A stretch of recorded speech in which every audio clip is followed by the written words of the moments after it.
Good afternoon, and welcome to this afternoon's lunch hour lecture. We're very pleased to have you all with us today. The title of today's lecture is Looking for the Invisible Enemy, the Threat of Biological Warfare, and I'm delighted to be joined by Dr. Mart Kuldkepp. My name is Brian Kloss. I'm an associate professor in global politics at UCL, and I'm going to be moderating and chairing the lecture today.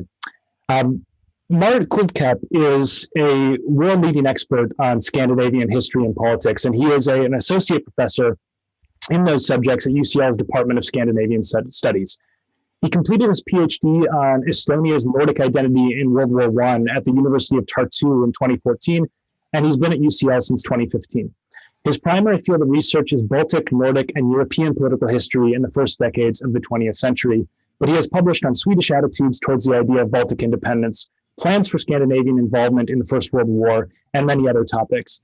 And he is currently working on a book about the subject of today's lecture, which is Biological Warfare and the 1918-19 influenza pandemic.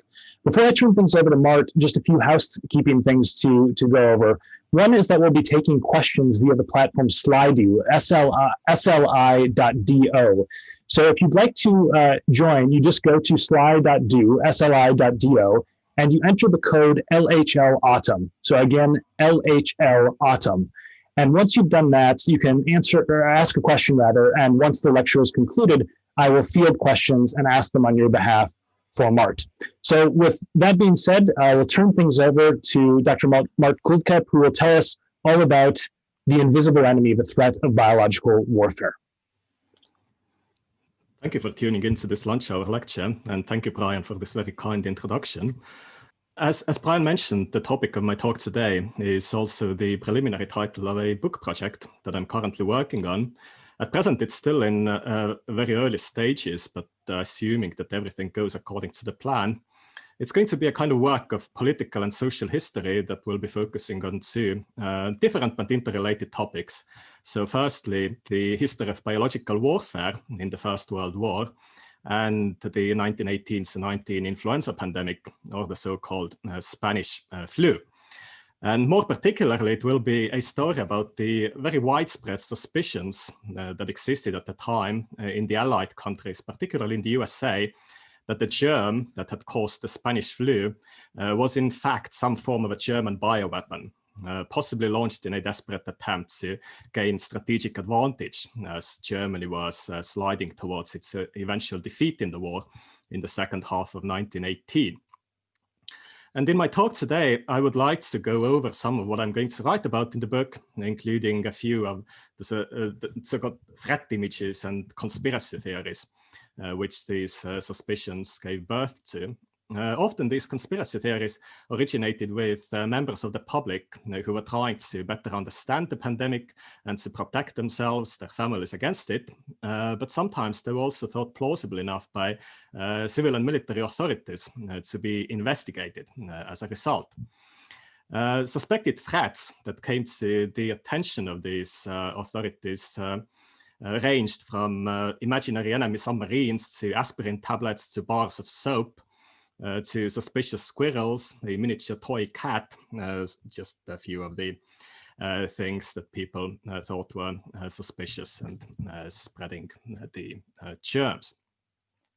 Now, before saying anything else about what happened in the First World War and during the Spanish flu pandemic, we should probably ask the question, so what? So why should we care about any of this? But for me, of course, for one, I think it's a fascinating story. And that in itself is almost good enough. But also, I would say that these conspiracy theories from more than 100 years ago can provide an interesting parallel to some things that are going on today. You might have come across some of the current conspiracy theories, which have been aired amongst others in the highest circles of the Trump administration, that COVID-19 too was originally some sort of a bioweapon that was deployed intentionally or maybe escaped from a Chinese lab. One celebrated example of that comes from the recent Borat movie, from the famous scene involving Trump's personal lawyer, Rudy Giuliani.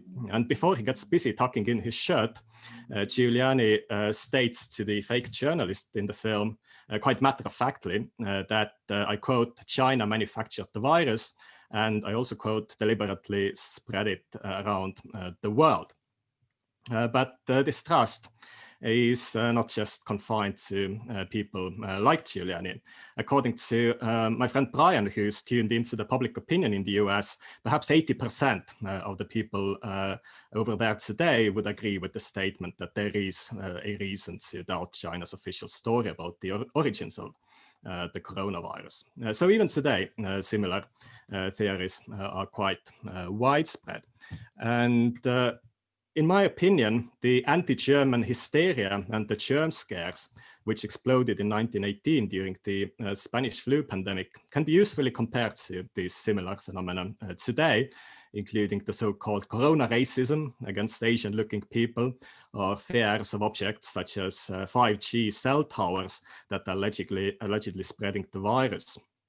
And now, as vaccines against COVID-19 are becoming available, we're already seeing various conspiracy theories related to that, which range from fears of vaccine side effects to the idea that vaccines are used by Bill Gates to inject tiny microchips into people's bloodstream.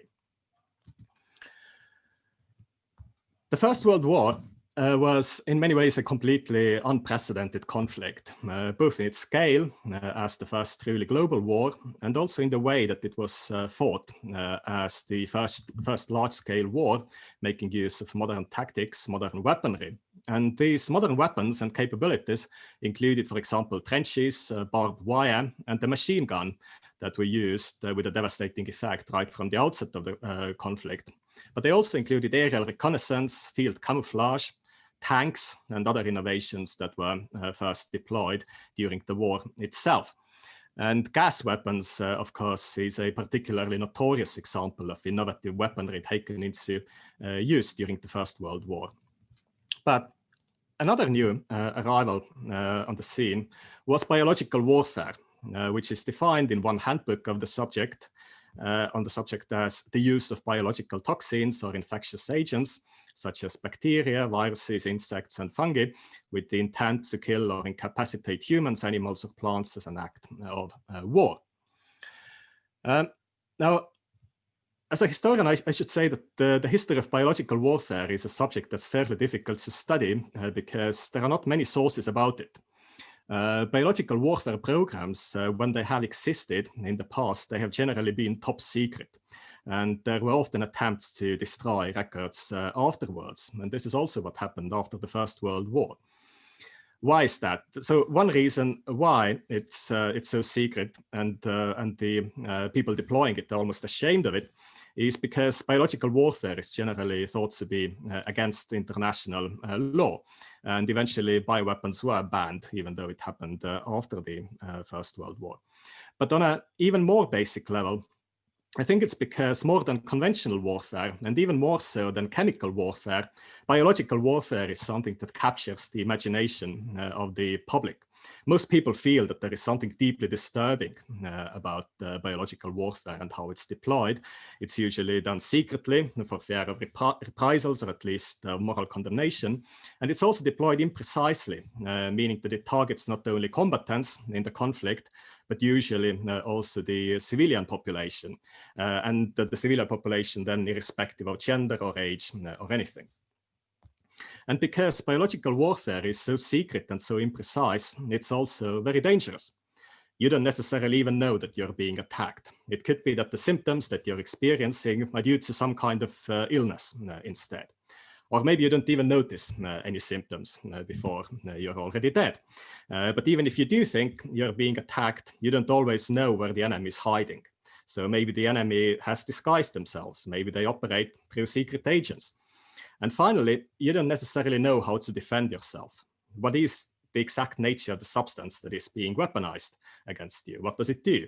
But if you can't see the weapon or sense the weapon at all, at least not without some kind of precise scientific instruments, So in short, how do you deal with a weapon that's used silently, secretly, is hard to detect, and the effect of which on you is unknown, right?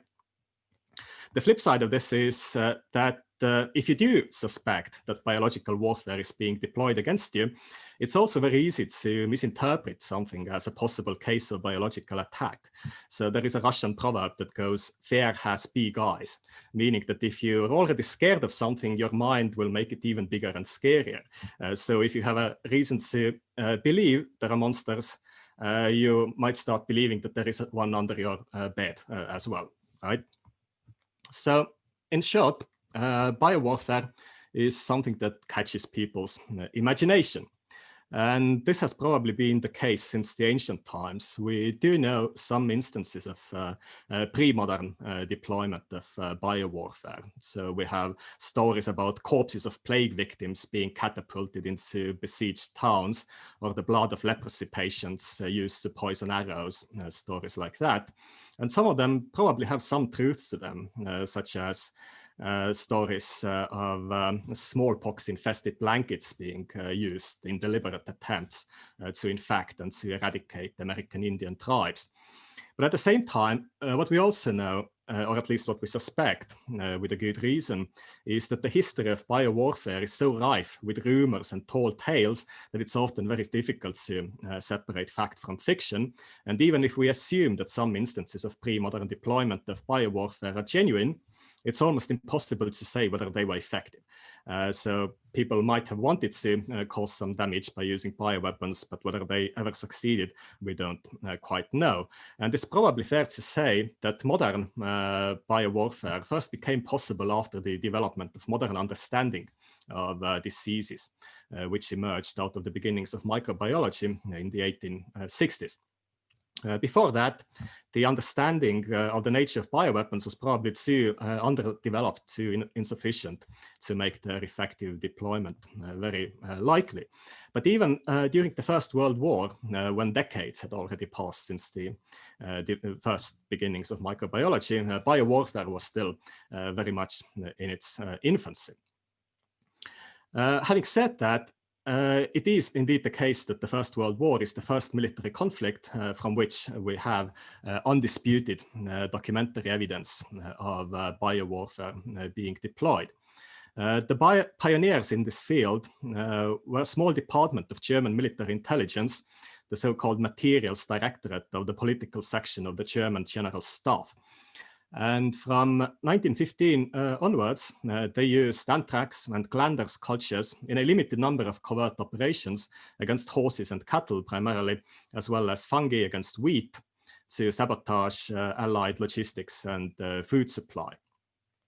On a few occasions, these preparations for sabotage actions were also discovered and used by Allied propaganda to a great effect. In particular, there were two widely publicized cases in the first half of 1917. One was in northern Norway, where German agents, headed by one Baron Otto Karl von Rosen, were apprehended by Norwegian police carrying various sabotage materials, which included vials of anthrax cultures that were hidden in sugar cubes, which they said planned to feed to reindeer up in northern Norway to disrupt Allied logistics between Norway and Russia. And some of these sugar cubes survive to this day in the Norwegian Police Museum.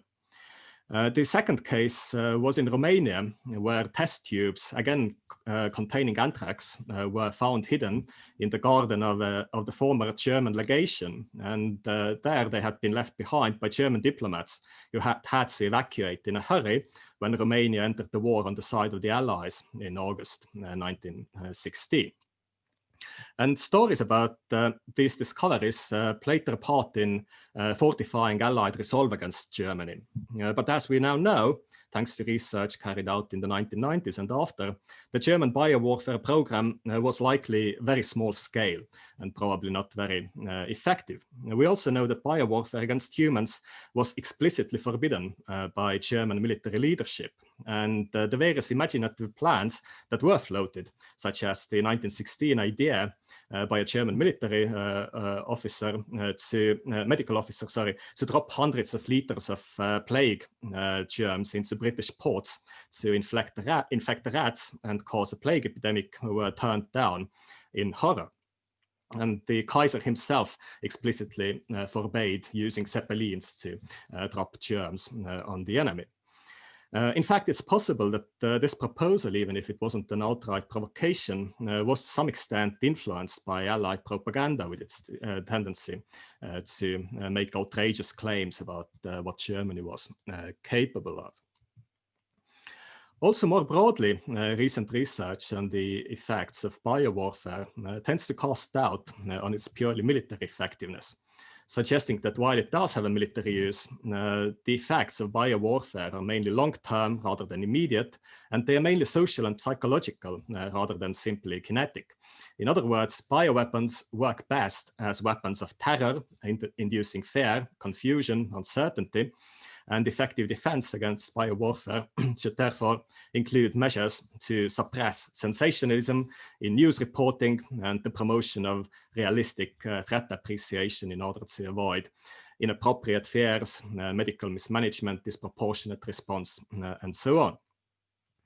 Now, during the First World War, the information environment was, of course, anything but anti-sensationalist. On the contrary, Allied propaganda, which was fueled in equal measure by patriotic fervor to mobilize the home front and by a genuine, if often unfounded belief in German barbarism, habitually and publicly incriminated Germany various acts of inhuman warfare, and biowarfare was one of them. So while, for example, the British authorities occasionally cautioned the press to restraint, the general climate was highly conducive of completely unrealistic appreciations of the threat that was posed by German biowarfare. An important reason, in my opinion, why biowarfare-related propaganda was displayed against Germany already early in the war was not because there was yet any actual evidence of German bioweapons in use, but simply because Germany was an easy target for allegations of this sort. Germany had the most developed biochemical industry of all the belligerents in the First World War, and German scientists were highly regarded around the world. And this was combined with the widespread idea that the German society was highly organized, fervently patriotic, and the reputation of German science made it easy to conjure up images of a whole army of scientists in the service of the Kaiser. I will just bring one example. The very widely circulating British Sunday magazine John Bull printed on the 23rd of September 1916 a story by the Australian war correspondent and traveler A.G. Hales, where Hales attributed to the German emperor the words, I quote, "Our scientists, like our soldiers, are organized," which Hales thought was evidence that, I quote again, "the Germans will be inhuman enough to resort to the foulest means if they were in a desperate state." So he conjectured that it's an easy matter for any bacteriologist to insert the microbes of terrible maladies amidst the contents of tinned foods, which would by ordinary trade and commerce be scattered all over Great Britain and cause outbreaks of contagious diseases. There was absolutely no evidence of Germans contaminating tinned food, but this is a suspicion that crops up again and again. And furthermore, even outside of Germany, according to Hales, in fact, in all countries, he says, there were apparently, I quote, "swarms of scientific Germans who could and would, if they received orders, insert the bacilli of nearly every conceivable kind of contagious diseases into such goods." So it was therefore crucial to take immediate steps to minimize this danger. Early on, such lurid stories of German scientists mixing poisons and cultivating infectious bacteria naturally meant that actual mysterious outbreaks of certain diseases came to be suspected to be the work of German agents. For example, this was the case with a series of anthrax infections among British front troops, which were eventually then traced back to cheap shaving brushes made from the hairs of anthrax-infected horses, so they had nothing to do with Germany. In 1917, the germ scare seems to have intensified, particularly in the United States.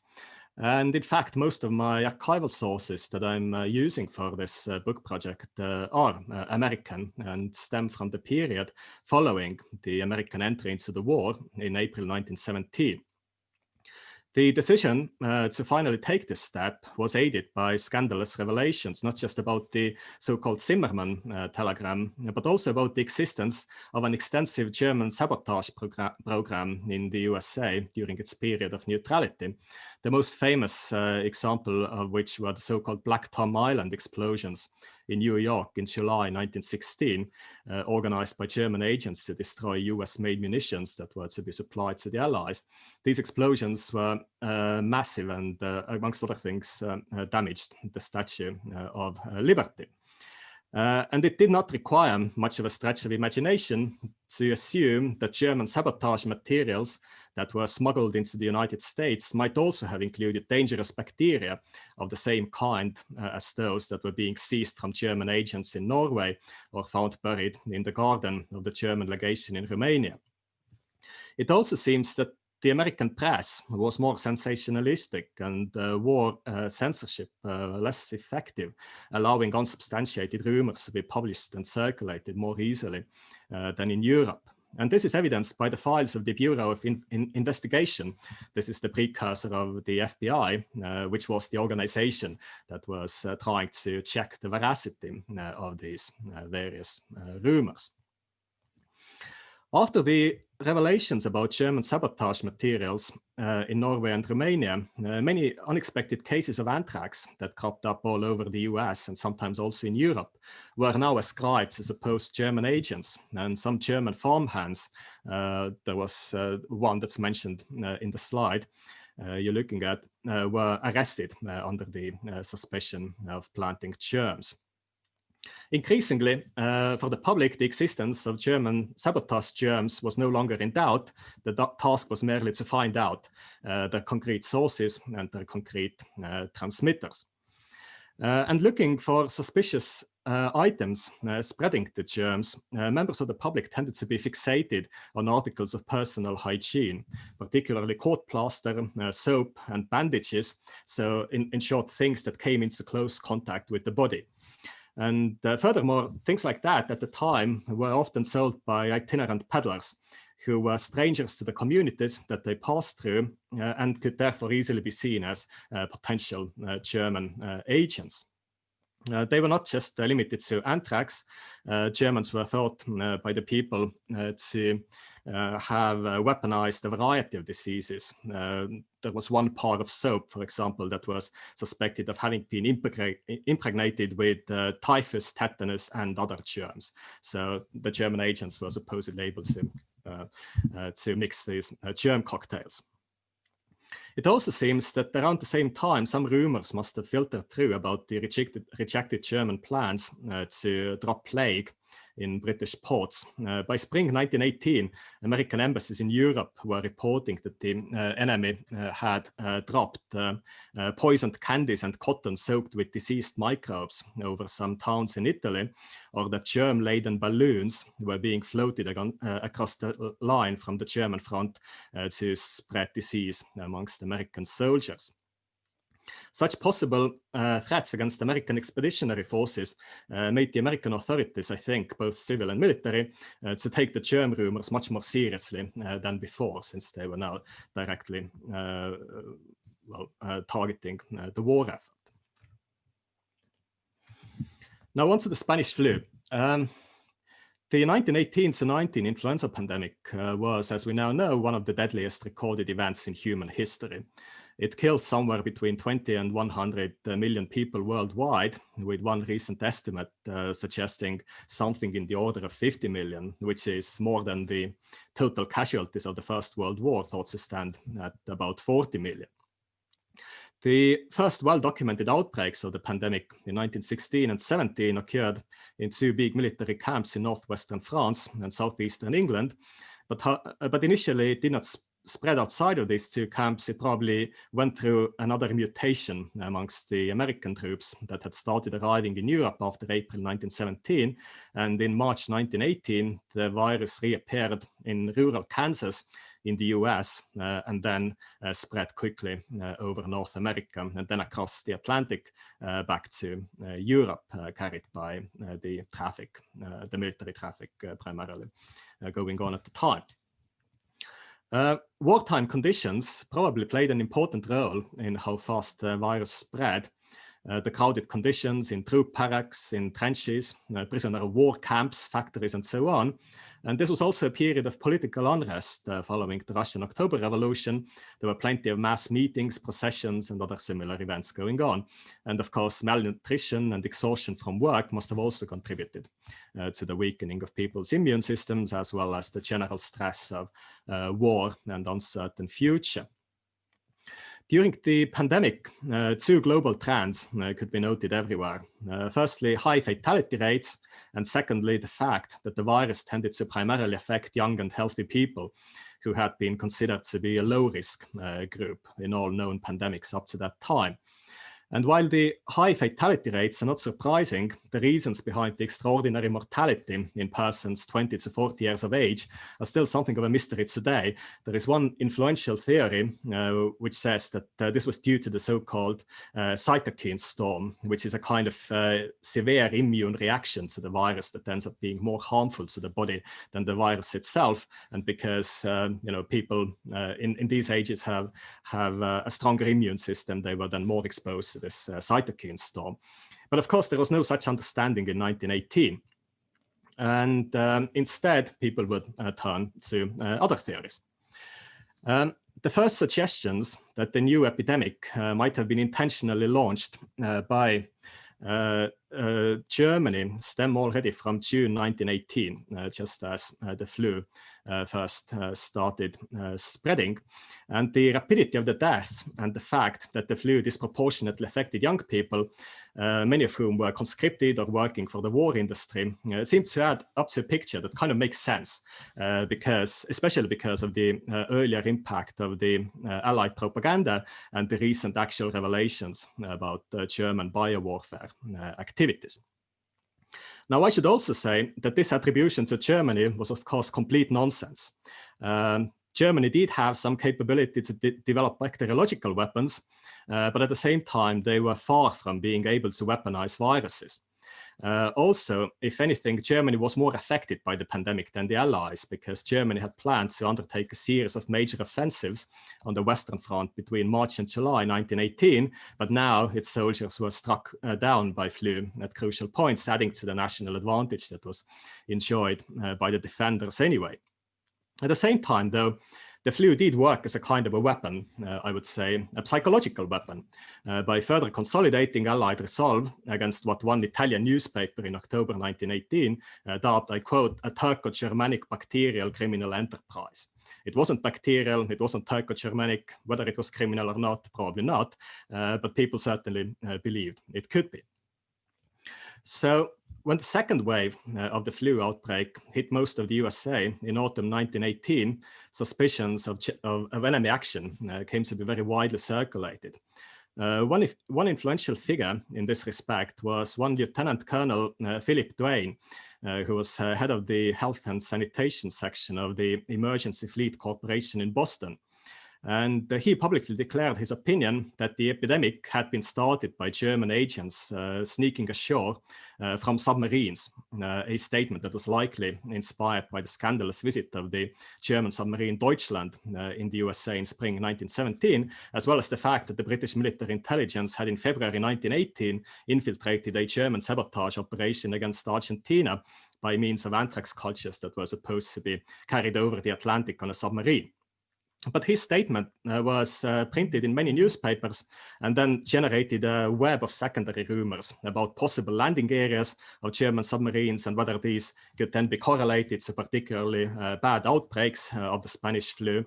And it also initiated an attempt on part of the Bureau of Investigation to check the feasibility of germ spreading from submarines, which it eventually found to be very unlikely. As the pandemic swept across the US, suspicions of intentional germ spreading cropped up in many different places. And in their letters to the authorities, members of the public directed attention again to a variety of individuals thought to be intentionally spreading the flu. Again, these were often people moving between the communities, such as peddlers, traveling salesmen, itinerant preachers, but they also included pickpockets, circus artists, and also workers involved in the production and packaging of food who were thought to be able to infect tin food or something like that. Often these people were characterized as German, and there were indeed many people of German heritage, of course, living in the US, or at least argued to be sympathizers of Germany. And a variety of items that were produced, sold, or left behind by these people were considered to be suspicious as well, ranging again from soap and such things to squirrels. There was a squirrel farm in the upstate New York run by a slightly eccentric couple that were, all about breeding squirrels, and some farmhands that they were employing turned them into FBI, or the precursor of FBI, because they thought that the squirrels were being bred with the intention of releasing them in New York City and making everybody infected with the flu. And there was also a type of toy cat, which I found particularly endearing. There was an itinerant salesman who was selling toy cats, and two men thought this was suspicious because the cats supposedly had, I quote, a hole in them, which was not necessary. And then these men thought that the hole must have been stuffed full of influenza germs. Arguably, such denunciations reflected the beginnings of an understanding of how the disease was actually spreading, that is, through contacts between the communities, even if it was highly improbable that anyone was spreading it intentionally. There were also reverse or inverse rumors that some German communities were suspiciously being spared by the flu, which is perhaps a bit more difficult to believe. But all in all, such examples of citizen activism or vigilantism amount to an attempt by the people to basically understand the situation that they were in. They were endangered by a threat they did not fully understand, so they tried to make sense of it. A particularly nefarious group of conspiracy theories targeted nurses and doctors who were suspected of spreading the flu through the medicines they were administering to the soldiers and the civilians, often supposedly under the guise of attempting to cure the flu or to relieve its symptoms. And one very persistent rumor that was thoroughly investigated by the Bureau of Investigation claimed that the group of doctors and or nurses on German pay had been shot in one of the US military encampments for intentionally infecting the soldiers with flu. You can see some documents relating to these investigations. But many actual doctors as well, often with a German background, came under suspicion and were reported to the authorities, sometimes also by other doctors, their own colleagues.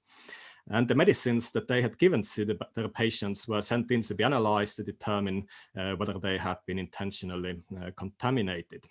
Suspicions were also targeted against firms and individuals that were peddling so-called miracle cures of the flu.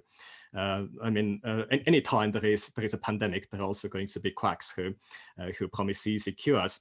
And now some of these people were thought to be possible vehicles for actually spreading the flu rather than curing it. Another particularly widespread rumor involving medicines focused on the Bayer brand of aspirin. This was originally German produced and recognized as one of the flagship German products in the US during the First World War. It had come under rather bizarre suspicions before, with one patriot having been convinced that the newspaper ads for the aspirin were used to send secret messages to German spies, and asked this matter to be investigated. But now many people started thinking that these German aspirin tablets were being used to spread influenza germs, not least because they were cheaper than other brands in the market and they were widely used. And many requests were submitted to the authorities suggesting that they test the aspirin tablets for possible germs. Several analyses of this kind were indeed carried out, and of course the aspirin was never found to contain any germs of any known kind. But like everything, the germ scares during the First World War also had a lighter side. There were all kinds of patriotic puns that abounded, with Nora Bay's popular song, "The Man Who Put the Germ in Germany," in charge in December 1917, and Harold Lloyd's short comedy, "Kicking the Germ Out of Germany," coming along in 1918. And another 1918 comedy short, "The Geezer of Berlin," which was a parody of a full-length propaganda feature called "The Kaiser, the Beast of Berlin," focused on the Kaiser's attempts to infest a bakery in France with a German germ, and then infect the Allied armies. So much for the general public. What about the people who should have known better, the medical specialists? In fact, they were actually consulted as the authorities tried to find out whether there was any substance to the various complaints and rumors that were being made to them. But doctors too became, in a way, a factor in spreading conspiracy theories further. While some of them that were consulted by the authorities did think that such theories were completely ridiculous, not least because Germans themselves were also being infected. Others were somewhat more suspicious and took the 1917 revelations about the German use of bioweapons to mean that there might actually be some truth to the rumors, and that the infection of the German armies had perhaps been accidental. These contemporary attempts to understand the pandemic were in fact seriously hampered by lacking medical knowledge about the cause of the Spanish flu, which was generally, at least in the beginning, assumed to be some kind of a microorganism. So virology was still in its infancy, and it was precisely in these years, in 1918 to 1920, and largely thanks to the experience of the flu pandemic, that it eventually made some important progress. But initially, doctors were unable to provide conclusive answers about the nature and the origin of the flu, and more crucially, rule out any human involvement in its creation or spreading. And this split in medical opinion about possible German agency behind the Spanish flu came to align with fault lines in a purely medical controversy about the nature of the influenza germ. So already by 1919, an understanding had developed in a part of the medical community that the influenza was not caused by bacteria, as had been assumed since the early 1890s, but rather by a kind of microbe that couldn't be cultured. In other words, a virus. And in the light of this new discovery, the conspiracy theories about German involvement behind the Spanish influenza appeared to be less credible. However, there were other doctors who, for various reasons, refused to accept this viral explanation of influenza. And they would then now cling on to not only the bacteriological explanation, but also to the conspiracy theories about German responsibility behind the flu. In 1919, one Leonard Keane Hirschberg, MD, argued in a widely circulated American magazine that the disease had been caused by a novel microbe related to the bubonic plague, and that the theory of German involvement should not be dismissed out of hand. And his claims were then repeated in other newspapers and elsewhere, as well as far afield as in Australia. What you can see in the slides are unpublished notes for a biography of Hirschberg, which are currently on sale, I discovered, on an online auction site for $800. And you can see the unpublished biography was titled "Anatomy of a Quack." So I think the current opinion on Leonard Keane Hirschberg's medical competence is not particularly high.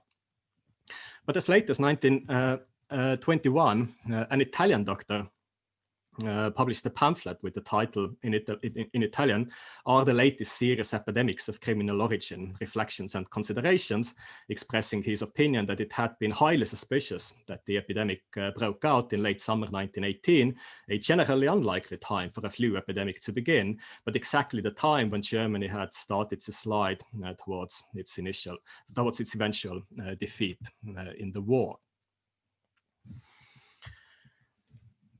It was only after the bacterial theory of influenza had been completely discredited, at least for most people, that the rumors about it having been caused by German biowarfare eventually faded into obscurity. But the memory of the wartime germ scares did have some afterlife.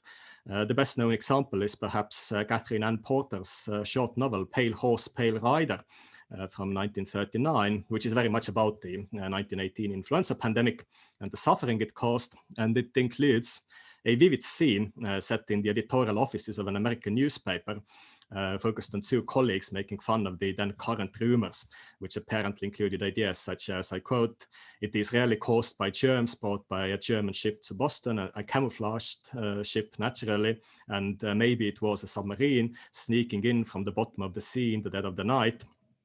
And even the suggestion that the germs had been sprayed all over the city of Boston, since, I quote, "somebody reported seeing a strange, thick, greasy-looking cloud float up out of the Boston harbor and spread slowly all over that end of the town." Another example comes from 1931, and it's from a book by Herbert Yardley, a former American cryptographer, who published in 1931 a highly revelatory book about his years in the American Secret Service. And in this book, there is a story about his stay at the 1919 Paris Peace Conference, where he supposedly deciphered a telegram reporting an entente plot, interestingly, to assassinate President Woodrow Wilson by means of either slow poison or, I quote, by giving him the influenza in ice, in some kind of ice cubes, which perhaps reflects some memory of the sugar cubes that were seized in northern Norway in 1917. And Yardley notes that although we don't know whether the plot really existed and whatever came of it, Wilson did indeed catch the Spanish flu at the Paris Peace Conference, and soon also died because of it. Finally, old allegations about German biowarfare ended up influencing the preparations for the Second World War. So in the 1930s, amidst general fears and concerns over German rearmament, a journalist called Henry Wickham Steed published an article where he alleged that active German research on biological warfare was still taking place. And these revelations, again repeated in many other publications, caused an international sensation and caused the ramping up of biowarfare programs in France, the Soviet Union, the UK, and the US, again, sort of contributing not just to biodefense, but to development offensive capabilities. Now to conclude, when a team of US Armed Forces scientists synthesized in 2005 a new influenza strain based on the gene segments of the 1918 flu pandemic virus, it was described in the journal Nature as, I quote, "perhaps the most effective bioweapons agents now known." But I think there are reasons to say that it was not entirely new. In a way, as we have seen, the Spanish flu already did function as a kind of bioweapon back in 1918. And in line with what modern biodefense specialists would say, its effect was primarily psychological in nature. And this raises interesting questions, in my opinion, about how something can become a weapon solely through attribution without even being intentionally deployed, and then backfire on its supposed developer, just as the Spanish flu backfired on Germany, even though it wasn't even a German creation. There was no evidence back then, and there still isn't any today, of German bioweapons having been used against humans. But fears of such use were inflated through propaganda, through rumor and hearsay, which all probably did play their part in strengthening popular resolve against Germany. And the existence, as I said, of an actual German biowarfare program didn't help either. Like the famous 1915 gas attack during the Battle of Loos, the German bioweapons ended up turning against their own. As we now know in hindsight, the overblown Allied propaganda efforts during the war, soon exposed to have been largely baseless, contributed to the cultivation of a victim mentality in Germany, and therefore paved the way for the Second World War. But the Allied countries themselves did not emerge unscathed either by essentially falling prey to their own anti-German propaganda. They put a lot of efforts into so-called hunting the Hun, rather than trying to take actual measures to contain the pandemic. The lessons for today, in terms of combating the recent coronavirus disinformation and conspiracy theories, would, I think, include the suggestion to avoid demonization of the supposed enemy, and the suggestion to promote a realistic and informed understanding of the threat as far as it's possible. I also think it's a good idea to try to be aware of the past panics and germ scares.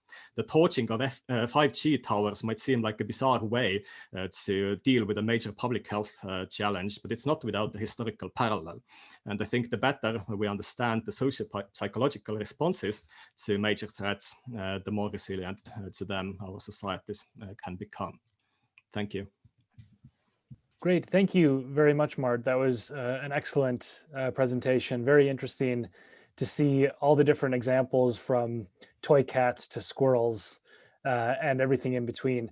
I'm going to start with a question. I just want to remind the audience that if you have a question for Dr. Kuldkepp, please go to sli.do, slido, and the code you type in is LHL autumn, all one word, and then just type your question and I will convey it to Mart. The first question I'm going to ask is about conspiracy theories and how they spread. One of the things that I'm curious about is there is a real vector for conspiracy theories online today, and we see that with COVID. It seems to me from your talk that the vectors of conspiracy theory spread was in mainstream newspapers. Is that accurate? How did they actually spread and how widespread were they at the time? Yeah, so I think newspapers did play a major role. And I think this is the reason why they were so common in the US and perhaps less common in Europe, because the war censorship in the US was less effective and there were just more newspapers. They often reprinted scandalous stories that they found in print themselves, there was, there wasn't a lot of fact checking going on. Another medium was private letters. So the First World War is also the time when there is a major boom in letter writing. So previous to that, many people, even if they were literate, they didn't have a particular reason to write letters to their family members or acquaintances. But soldiers who were sent to the front or who were just confined to these military encampments, they started writing letters.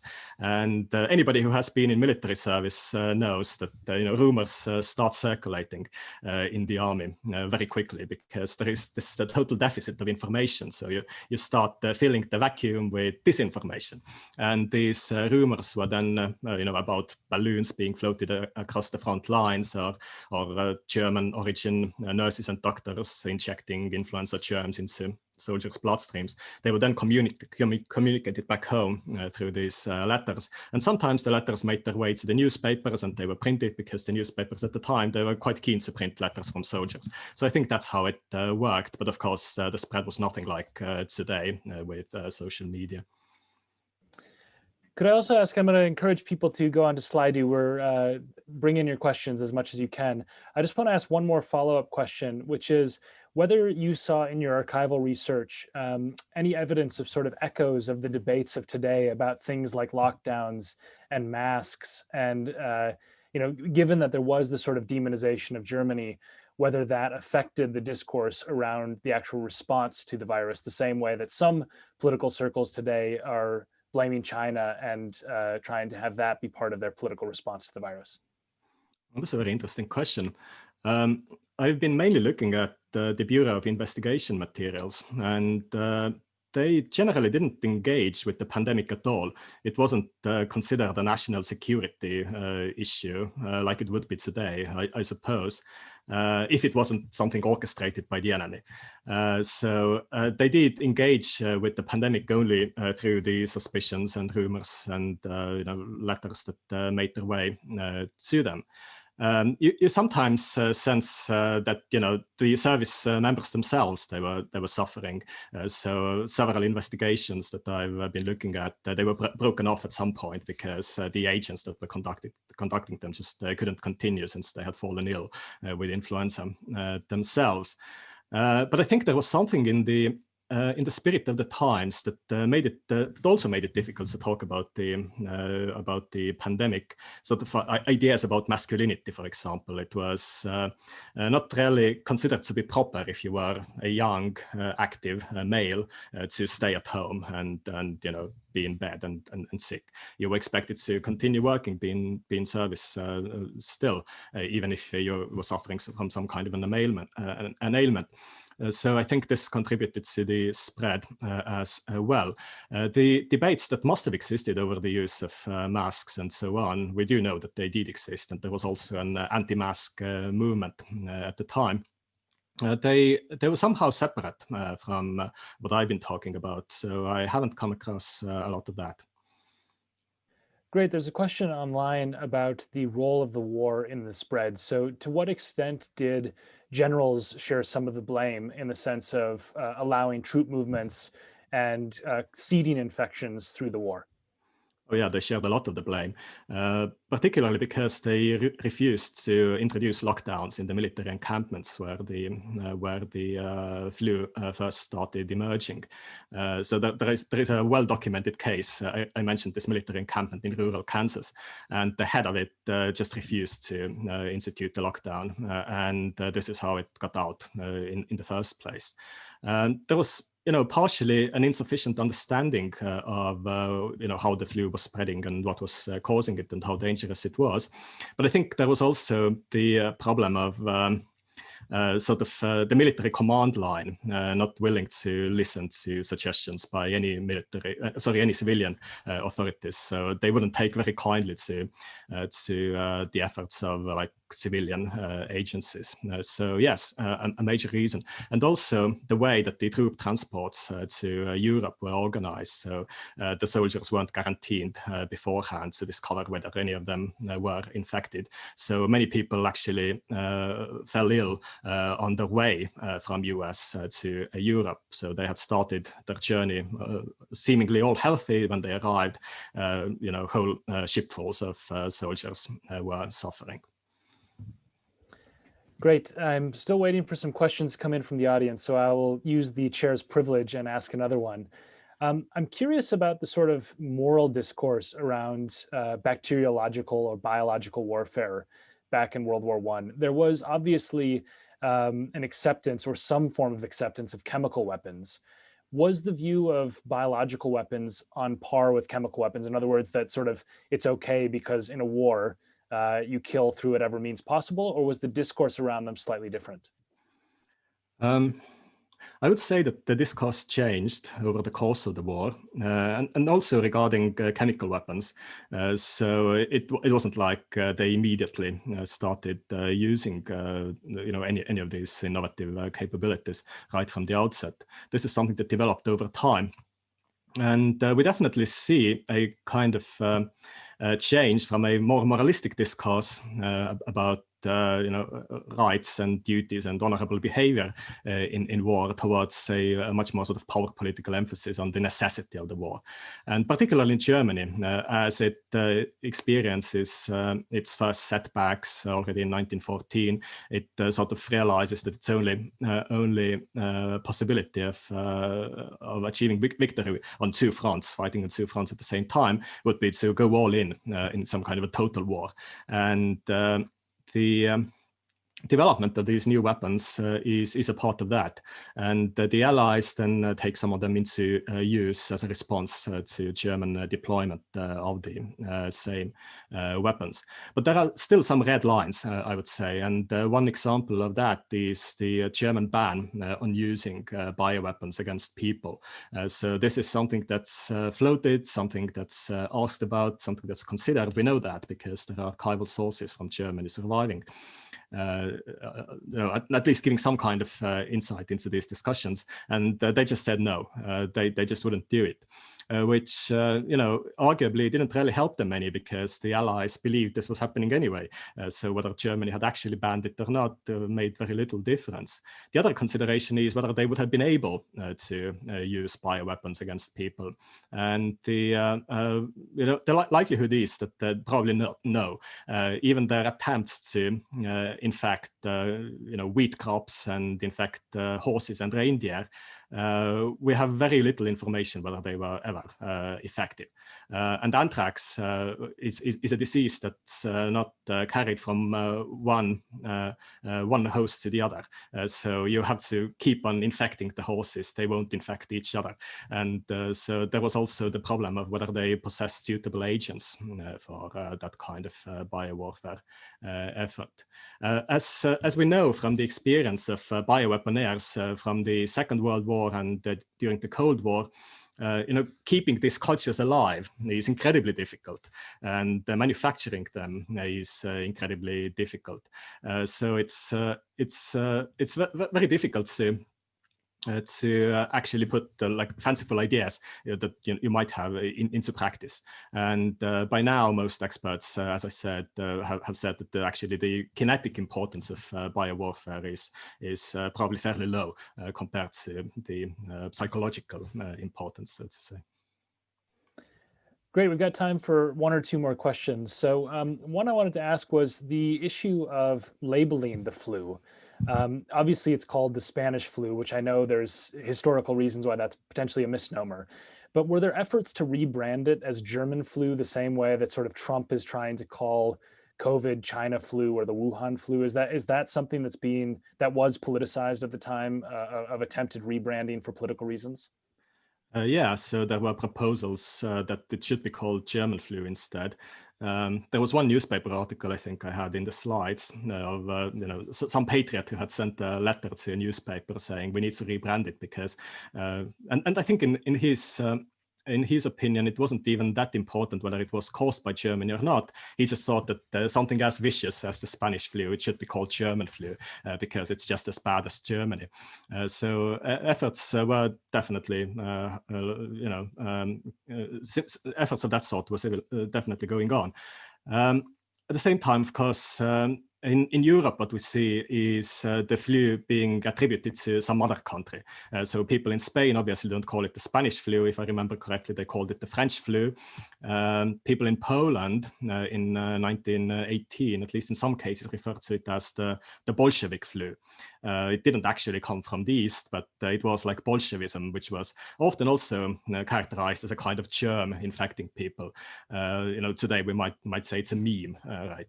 A kind of idea that infects people the same way as a germ would. So yes, there was politicization of that, but I have actually seen very little use of the term German flu or the German plague or anything like that. It does, come about sometimes, but mainly in the context of somebody saying that's what it should be called. But whether people actually called it, I'm a bit doubtful. Yeah. Great. We've got time for one more question. This one's from the online platform. So Gia asks, do you think the threat of biological warfare has increased? And if so, how has it increased?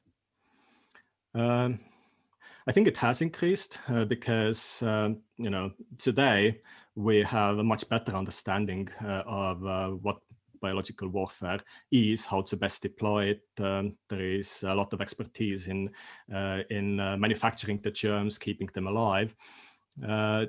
There is also the threat of sort of proliferation and going rogue, biological weapons in some parts of the world at least, somehow ending up in the hands of bioterrorists. So there has been a lot of anxiety over that. And I think it's fair to say that the threat, if anything, it has increased.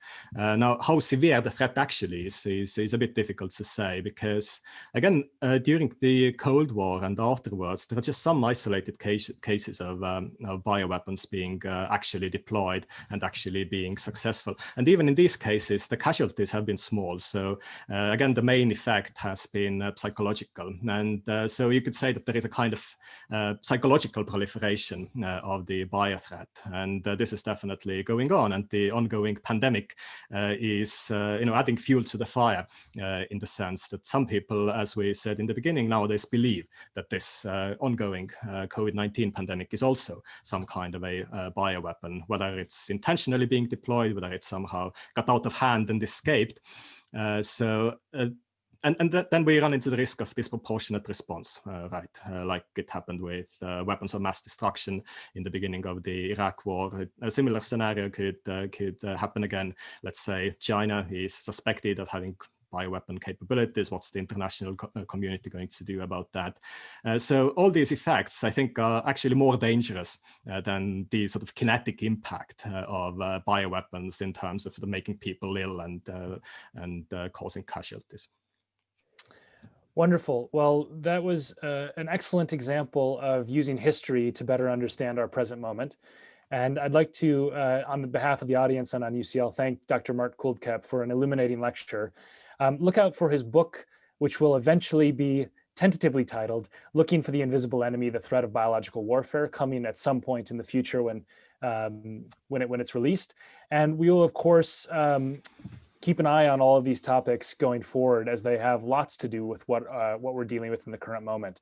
You can see upcoming lectures by visiting the UCL Minds webpage. Thank you very much for joining, and stay safe and stay well. Thank you.